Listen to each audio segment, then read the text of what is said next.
それども。はい、というわけで今回やっていくのはレンコンを使ったステーキです。肉厚にカットして焼いていくスタイルなんで、レンコンの歯ごたえとか、あと香りとかですね、風味と言えばいいんですかね、そういったものを存分に楽しめるレシピだと思います。このレシピはもともとはレストランで働いてた時に先輩から教えてもらったものをちょっとアレンジした感じなんですけど、その時はね6年7年前ぐらいでしたかね。そんなにこのレンコンの魅力っていうのをね分かってなかった時なんですけど、その先輩が、レンコンを使ったね料理を作ったんですよね。その時はお肉の付け合わせとかだったんですけど、レンコンってもう見るからにレンコンじゃないですか。だからね、その時の僕はフランス料理にあんまりなんだろうな、マッチしないんじゃないかっていうね、やっぱ先入観というのもあったんですけど、そのね付け合わせのねレシピがすごく美味しかったんですよね。今回はレンジで軽く火を入れてるんですけど、本来はこれアルミを巻いてオーブンで火を入れます。で皮も剥かないんで、なんかねそれもねちょっと斬新でしたね、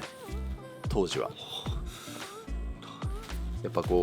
レンコンってもう皮を剥くものみたいな、とりあえず理由もなく皮をね当時剥いてた僕からしたらね、もうすごいと思って、しかも普通に香りがやっぱ全然違うって思ったんですよね。で今回はそのレンジでやってますけどね、基本的には事前にカットしないで丸ごと軽く火を入れることで、旨味一切逃さないで次の調理に進む、そんなイメージでやります。で大体3等分ぐらいですね、ざっくり3等分に。厚みはお好みなんですけど、3センチ4センチぐらい厚みがあると美味しいと思います。で両面に軽くオイルですね。これから焼くんで、そういう焼き色をつけるためにオイルを少し塗っておきます。もちろんフライパンにオイルも引くんですけど、食材自体にオイルを軽くまとわせておくと焼き色が綺麗につく場合もあると信じてます。信じたいね。そしてここからは非常にシンプルですね。オイルを引いてレンコンの両面に焼き色をじっくりと時間かけてつけていきます。火加減は中火ですね。そしてこの時アルミホイルとかかぶせておくとよりしっかりと芯の方まで火が入ると思います。レンジでね火は入れたんですけど、まだ気持ちだけ芯が残ってる状態なんで、よりしっかりと中まで火を通すためにアルミをかぶせました。それでこれぐらいしっかりと焼き色をつけた方がいいですね。この焼き色がねまたレンコンの良さを引き出してくれるんですよね。それでニンニクを後から潰したやつ加えて、ニンニクの香りも全体的にまとわせていきます。やっぱ野菜、お肉とか魚とかもそうなんですけどね、ローストをするときはニンニクとか一緒にするとすごくいい感じにねニンニクが働いてくれますね。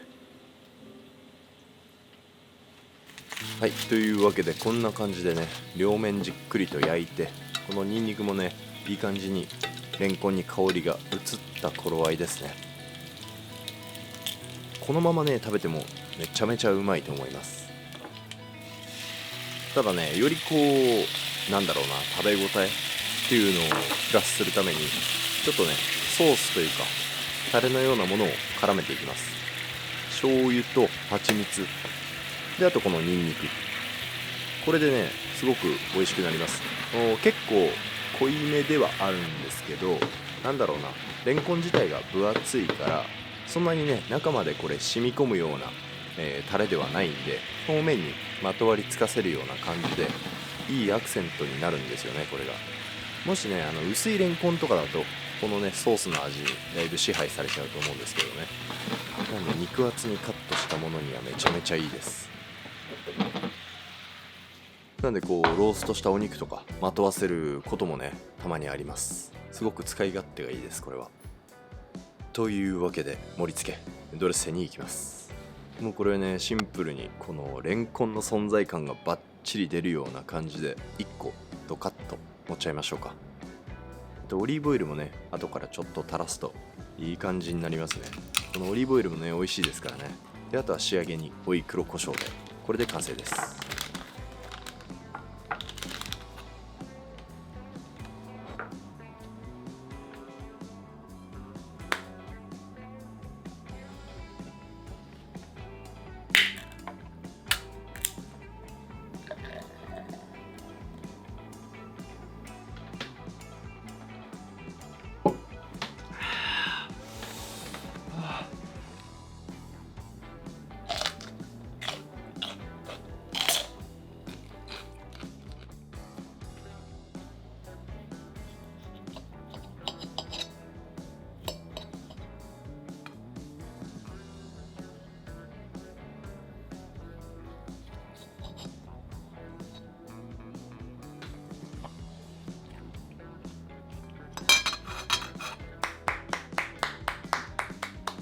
うまっ、最高にうまいレンコンだと僕は思います。これ1個全然一瞬で消えますね。レンコンってこんなにうまみあるんだって、なんかそれを感じられると思う。丸々レンジでこう軽く火を入れて、それでカットして焼いてっていう風にしてるから、味がね全然逃げてないですね。一切逃げてない。あと最初の塩もやっぱ大事かなと思いました、改めて。で、仕上げにはこのね、ニンニクをベースにして醤油と蜂蜜だけで、あとはもう黒胡椒のアクセントでうますぎる。